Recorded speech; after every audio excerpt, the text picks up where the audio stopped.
하나님의 말씀 갈라디아서 3장 15절에서 22절의 말씀입니다. 갈라디아서 3장 15절에서 22절입니다. 시작.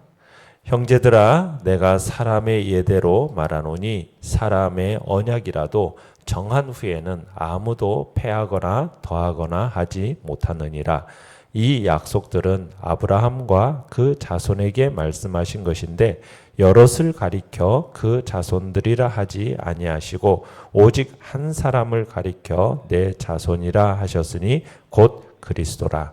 내가 이것을 말하노니 하나님께서 미리 정하신 언약을 430년 후에 생긴 율법이 폐기하지 못하고 그 약속을 헛되게 하지 못하리라. 만일 그 유업이 율법에서 난 것이면 약속에서 난 것이 아니리라. 그러나 하나님이 약속으로 말미암아 아브라함에게 주신 것이라. 그런즉 율법은 무엇이냐? 범법함으로 더하여진 것이라. 천사들을 통하여 한 중보자의 손으로 베푸신 것인데 약속하신 자손이 오시기까지 있을 것이라. 그 중보자는 한 편만 위한 자가 아니나 하나님은 한 분이시니라. 그러면 율법이 하나님의 약속들과 반대되는 것이냐? 결코 그럴 수 없느니라. 만일 능히 살게 하는 율법을 주셨더라면 의가 반드시 율법으로 말미암아 쓰리라. 그러나 성경이 모든 것을 죄 아래에 가두었으니 이는 예수 그리스도를 믿음으로 말미암는 약속을 믿는 자들에게 주려 함이라. 아멘. 오늘 말씀의 제목은 율법의 행위라는 제목으로 말씀을 나눕니다. 지금 3장을 통해서 바울은 행위가 아닌 믿음을 통해서 의롭게 된다라는 것과 성령을 받을 수 있다라는 것을 증명해 오고 있습니다. 먼저 바울은 갈라디아 성도들이 성령을 받은 그 경험을 근거로 주장을 했어요. 그 다음으로 성경에 등장하는 믿음의 사람인 아브라함에 대한 기록에서 주장을 했죠. 그리고 나서 오늘 본문은 다음으로 바울이 사람의 예를 사용하고 있습니다. 그러니까 보편적으로 알고 있는 사람들의 일반 상식을 가지고 이 진리를 강조하고 있는 것입니다. 내용관찰 문제 1번입니다. 바울은 언약의 유효함을 어떤 비유를 들어 설명합니까? 15절을 보면은 바울은 아브라함에게 말씀하셨던 그 구원의 언약이 여전히 유효하다는 것을 사람의 언약을 비유로 들어서 설명하고 있습니다. 자, 여기서 언약이라는 단어는 상속을 위한 유언 이렇게 번역할 수도 있어요. 그러니까 내용적으로 공증된 약속 이렇게 이야기할 수 있다는 얘기입니다. 그래서 이렇게 한번 설정된 이 언약이라는 것은 이후에 상황이 바뀌더라도 그 효력이 쉽게 변경되지 않는다는 거죠. 그러니까 일단 작성해서 성명하고 날인해서 전달된 유언장은 바뀔 수가 없는 겁니다. 그러니까 언약이라는 것은 그 상태 그대로 정확하게 법적 구속력이 있는 거예요. 인간 입장에서 이게 사실이라면 하나님이 아브라함을 통해 세운 이 언약은 더더욱 바뀔 수 없다. 그 이야기를 하고 있는 겁니다. 창세기 12장과 15장에서 하나님께서는 아브라함에게 약속을 주셨어요. 그런데 하나님이 그 약속을 주실 때 16절 말씀은 그 내용입니다. 아브라함에게만 주신 것이 아니라 내 자손에게 주신다 하셨다라는 거예요. 자, 그런데 여기서 내 자손들이라는 복수형을 사용하지 않고 내 자손, 그러니까 한 사람의 자손으로 단수형을 사용하고 있어요. 그러니까 한 인물을 가리킨다는 거죠. 자, 이 한 사람이 누구라는 겁니까? 바로 예수 그리스도라는 거예요. 그러니까 지금 아브라함하고 누구를 지금 직결시키고 있습니까? 예수 그리스도를 직결시키고 있는 거예요. 그러니까 하나님이 처음부터 여러 자손을 염두에 두면서 말씀하지 아니하셨다라는 거죠. 오직 한 사람을 두고 염두에 말씀하셨다는 거예요. 아브라함에게 애당초 주셨던 이 그 약속의 핵심이 결국 예수 그리스도라는 겁니다. 그러니까 믿음으로 의롭다 하심을 받는 이 은혜의 약속을 아브라함에게 주시고 그리고 그리스도에게 주시고 그리고 그리스도 안에 있는 우리 모두에게 주신 거란 얘기입니다. 하나님은 아브라함에게 약속을 주시면서 이미 예수 그리스도를 바라보게 하셨습니다. 그리고 그리스도 안에서 우리까지 바라보신 영원한 약속이라는 거예요. 그렇기 때문에 이 하나님의 약속은 패하거나 더해질 수 없는 거라는 거죠. 하나님이 아브라함에게 한 이 약속은 또한 그리스도에게 세워졌고 또한 그의 안에 있는 우리 모두에게 세워졌다. 지금 그 이야기를 16절에서 하고 있는 겁니다. 그러면서 17절에서 이렇게 주신 약속은 430년 후에 생긴 율법에 의해서 훼손되거나 수정될 수 있는 게 아니라는 겁니다. 그러니까 하나님이 아브라함에게 주셨던 이 유언과 같은 언약의 내용을 세월이 흘렀다고 해서 모세 시대에 폐기하고 다른 것으로 바꿀 수 있겠느냐? 그럴 수 없다라는 이야기를 하는 거죠. 하나님께서 주신 약속을 430년 후에 생긴 이 율법이 손을 댈 수가 없다라는 겁니다. 하나님은 아브라함에게 그리스도를 통해서 구원의 약속을 주셨는데 430년 후에 나타난 이 율법이 이 약속을 허물 수 없다. 지금 그 이야기를 17절에서 한 거죠. 내용관찰 문제 2번입니다. 하나님은 무엇을 통해 아브라함에게 유업을 주셨습니까? 자, 18절에 보시면 하나님은 무엇으로 말미암아 아브라함에게 유업이 주어졌다고 얘기합니까? 약속으로 말미암아 그렇게 얘기합니다. 약속으로. 자, 이 유업이라는 말은 뭐냐면 유산, 상속, 상급 이렇게 번역될 수가 있는 말이에요. 그러니까 하나님은 구원받은 백성, 의롭다함을 받은 백성에게 무엇도 주신다는 겁니까? 의롭다함을 얻었다라는 그런 구원만이 아닌 유업도 주신다라는 거예요. 약속 안에 무엇도 포함되어 있습니까? 유업도 포함되어 있어요. 그러면 이 유업이라는 게 어떤 유업이 우리에게 주어지겠습니까? 첫째 유업은 가나안 땅을 아브라함 때는 가나안 땅을 주시겠다고 약속하셨어요. 그것이 오늘날 우리에게는 무엇이겠습니까? 천국입니다. 하나님 나라를 말하는 거죠. 자, 그런데 하나님 나라만을 말하는 게 아닙니다. 거기는 또 있습니다. 우리가 죄 용서함을 받다, 의롭다 여김을 받고 하나님의 나라를 유업으로 받으면 끝이 나느냐? 그게 아닙니다. 여러분, 이 유업으로 가나안 땅을 약속해 주실 때요, 가나안 땅에는 뭐가 포함되어 있었냐면 가나안 땅이 상징하는 풍요와 부요가 포함되어 있었어요. 가나안 정탐꾼들이요, 뭘 들고 왔죠? 큰 포도송이와 무화과 열매를 막대기에 꿰어서 어깨에 메고 가지고 온 거, 우리가 그거 기억하죠. 그러니까 가나안의 그 풍요와 부요, 그게 바로 약속 안에 들어있다는 얘기입니다. 그러니까 우리가 예수를 믿어서 어떤 종교적인 영역에서 위로받고 이 땅에서 살다가 죽으면 천국 간다, 그런 진리를 전하는 자들이 아니라 우리가 전하는 이 귀한 진리, 이것을 믿을 뿐만 아니라 이 땅에서 무엇까지도 포함되어 있는 겁니까? 천국의 부요와 풍요함을 이 땅에서 우리가 누리는 자들이 된다라는 이야기가 바로 이 유업 속에 들어있는 겁니다. 그래서 우리의 이 유업의 상급이 우리에게 있는 거예요. 약속으로 말미암아 그 유업, 천국만이 아닌 이 땅에서의 풍요와 부요까지도 하나님께서 우리에게 허락하셨다 이야기하고 있는 거죠. 영과 묵상 문제 3번입니다. 율법은 무엇이며 왜 우리에게 주셨습니까? 자, 19절에 보시면 율법에 대해서 세 가지로 말을 하고 있어요. 첫 번째는 뭐냐면 율법은 무엇이냐? 범법함으로 더하여진 것이라, 그렇게 얘기하고 있죠. 그러니까 율법은 본질적이거나 필수적인 게 아니란 얘기입니다. 필수적인 것은 약속이면 충분하다라는 거예요. 그런데 율법은 약속 이후에 어떻게 된 거라고요? 더해진 거라는 거예요. 그러니까 율법은 본질적인 것이 아니라 추가된 겁니다. 추가된 거. 그래서 지금 더해진 거다라고 얘기하고 있어요. 두 번째로 율법은 천사들을 통해서 한 중보자의 손으로 베풀어진 것이다, 이렇게 얘기하고 있어요. 베푸신 거라. 그러니까 약속은 하나님이 아브라함에게 직접 하신 거예요. 그죠? 하나님이 직접 아브라함에게 약속을 주셨는데, 그런데 율법이라는 것은 천사들을 통해서 중보자 모세의 손을 빌려서 주신 겁니다.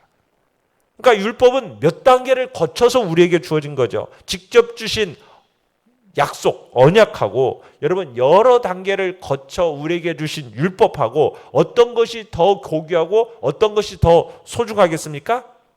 당연히 언약이고 언약 약속이 더 우선적이고 고귀한 것이 되는 거죠. 20절에 보시면은 그 중보자에 대해서 그 중보자는 한 편만 위한 자가 아니나 하나님은 한 분이시니라. 이게 무슨 말이냐면 이 중보자라는 사람들은 중보자는요 한 편만을 위한 사람이 아니에요. 율법을 위해서 중보자가 필요했어요. 중보자는 언제나 이의 당사자인 쌍방을 위해 존재하는 거예요. 그런데 하나님은 한 분이시다. 그러니까 하나님은 아브라함에게 주권적으로 언약을 주신 거예요. 쌍방에게 필요한 중보자가 아니에요. 약속은 그냥 한 분이 그냥 일방적으로 주도적으로 하나님이 아브라함에게 그 약속을 주신 거예요. 상황에 따라 달라지거나 쌍방에 의해서 조정될 수 있는 게 아닙니다. 약속은 그런 거예요. 약속은 그러니까 하나님의 그 넘치는 풍성하심과 신실하심에 근거해 있기 때문에 변할 수 없는 겁니다. 그러니까 약속은 율법보다 귀한 거라는 거예요. 지금 그 얘기를 하고 있어요. 세 번째로 19절에 보시면 이 율법이라는 것은 언제까지라는 겁니까? 약속하신 자손이 오시기까지 있을 것이다. 이렇게 얘기하고 있어요. 그러니까 율법이라는 것은 제한적인 것이고 한시적으로 주어진 것이다 라고 얘기하고 있는 겁니다. 자, 그러면서 21절로 가보시면 하반절에 그렇게 얘기하죠. 만일 능히 살게 하는 율법을 주셨더라면 의가 반드시 율법으로 말미암아 쓰리라. 자, 애당초 하나님이 율법을 주신 목적은 뭐냐? 여러분 만약 그 주신 목적이 만약 이런 목적으로 이것을 백성들에게 주면 완벽하게 지킬 수 있을 것이고 완벽하게 지킨 사람의 행함으로 구원에 이르고 의롭다함을 받을 수 있겠구나. 여러분 이런 뜻으로 주신 거라면 하나님이 율법을 그렇게 주셨겠죠. 그런데 율법은 그렇게 주어진 게 아니라는 거예요. 22절에 가보면은 그러나 성경이 모든 것을 죄 아래에 가두었으니 무슨 얘기예요? 율법의 결론은 이거라는 거예요. 모든 것을 어떻게 했다? 죄 아래 가둬버렸다라는 거예요. 세상의 모든 사람들이 다 죄의 포로라고 하나님의 말씀이 선포하고 있는 겁니다. 거룩한 하나님의 율법이 결국 가르친 사람이나 가르침을 받는 사람이나 부자나 가난한 자나 너나 할 것 없이 모든 인생이 다 죄 아래에 있다. 이렇게 율법은 선포하고 있다는 거죠. 모두가 다 죄의 포로요. 율법의 감옥에 갇혀 있다는 거예요. 여기에 예외가 없다. 모든이라고 얘기하잖아요. 그러니까 하나님의 말씀은 그렇게 선포하는 거예요. 모든 사람이 다 이 율법의 감옥에 죄의 포로에 잡혀있는 상태다라고 지금 얘기하고 있는 겁니다. 자, 그러면 내가 어떻게 이 정죄의 감옥에서 여러분 이 율법의 포로 상태에서 빠져나올 수 있겠어요? 우리 안에 해결책이 있어요, 없어요? 우리 안에는 이 해결책이 없어요. 그것을 하나님이 아시기 때문에 우리에게 해결책을 제언하셨죠. 내가 율법의 포로 상태요, 죄의 감옥에서 빠져나올 수 있는 그 유일한 방법, 그 방법이 무엇입니까? 22절에서 그렇게 얘기하죠. 가두었으니 하고서는 이는 예수 그리스도를 믿음으로 말미암는 약속을 믿는 자들에게 주려 함이라. 이 해결책이 어디에 있는 겁니까? 바로 예수 그리스도의 사랑을 믿고 받아들임에 있는 겁니다. 그리스도 예수 안에 있는 하나님의 사랑을 믿음으로 받아들임에 있는 겁니다. 하나님의 그 무조건적인 용서를 아멘으로 접수하는 거예요. 이 땅의 모든 인생들은 죄의 포로로 꽁꽁 묶여 있는 이유가 무엇인가를 말하는 거예요. 예수 그리스도를 믿음으로 말미암는 그 약속을 믿는 자들에게 주려 함이라. 예수 그리스도를 믿는 믿음, 그리스도 안에 나타나 있는 그 약속을 믿는 자들, 그 나타나 있는 예수 그리스도 안에 나타나 있는 하나님의 그 무조건적인 사랑과 자비와 긍휼과 용서를 주고자 함이라는 거예요. 하나님이여, 그렇습니다. 나는 죄인입니다. 나를 불쌍히 여겨 주시옵소서. 예수님께서 내미는 그 손을 믿음으로 덥석 붙잡는 거예요. 이게 하나님의 율법의 감옥에서 탈출할 수 있는 유일한 길이라는 것을 우리에게 얘기하고 있는 거죠. 느낀 점은 4번입니다. 율법이 우리를 의롭게 하는 것이 아니라 그리스도께로 인도해 준다라는 말씀에서 무엇을 느낍니까? 24절에서는 그러죠. 율법이 우리를 그리스도께로 인도하는 초등교사다라고 얘기하고 있어요. 그러니까 하나님이 우리에게 율법을 주신 것은 사람이 율법을 통해서 자신의 죄를 깨닫고 누구를 믿어서 예수 그리스도를 믿어서 구원에 이르게 하려는 것이라는 것을 우리는 느끼는 거예요. 그러니까 율법이 와서 하는 일이 뭐예요?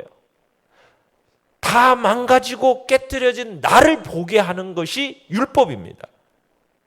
율법이라는 것은 다른 사람들의 보기에는 내가 지금 멀쩡하게 보여도 내가 하나님의 목전에서 얼마나 극한 죄인인가를 보게 해주는 것이 율법이라는 거예요.